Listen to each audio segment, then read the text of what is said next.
क्या आपको इफ के साथ मल्टीपल कंडीशन लगाने में दिक्कत हो रही है? तो चलिए आज हम लोग उसका सॉल्यूशन निकालते हैं।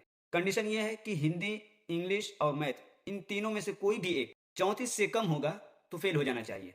मैं यहाँ पर फार्मूला स्टार्ट कर दे रहा हूँ। इज इक्वल टू के साथ इफ लॉजिकल टेस्ट में यहाँ पर जो पूछ रहा है उसमें हम लोग डायरेक्ट नहीं सिलेक्ट करके हम लोग एक एंड का फॉर्मूला लगा देंगे, ठीक। अब यहाँ पर हमसे लॉजिकल टेस्ट पूछ रहा है तो हम लोग हिंदी के मार्क्स को सिलेक्ट कर लेंगे और हम लोग यहाँ पर कह रहे हैं कि हिंदी का जो मार्क्स ये कितना हो, ग्रेटर देन हो या इज इक्वल टू हो 34 से के, ठीक। यहाँ तक एक बात पूरी हो गई, लॉजिकल टेस्ट एक खत्म। अब दूसरे वाले को सिलेक्ट कर ले रहा हूँ, इसको भी कह रहा हूँ कि 34 हो या 34 से ज़्यादा हो।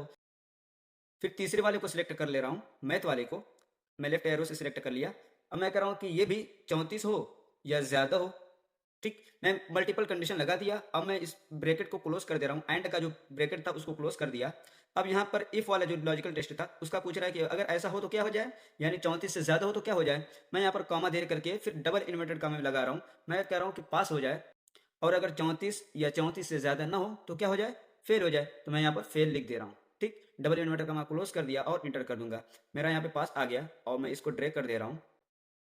अब मैं इनमें से किसी एक को भी 34 से कम कर दूंगा या जैसे ही कम किया 33 भी कर दूंगा तो भी यहाँ पर फेल लिखकर के आ जाएगा, सिर्फ एक में भी, ठीक है।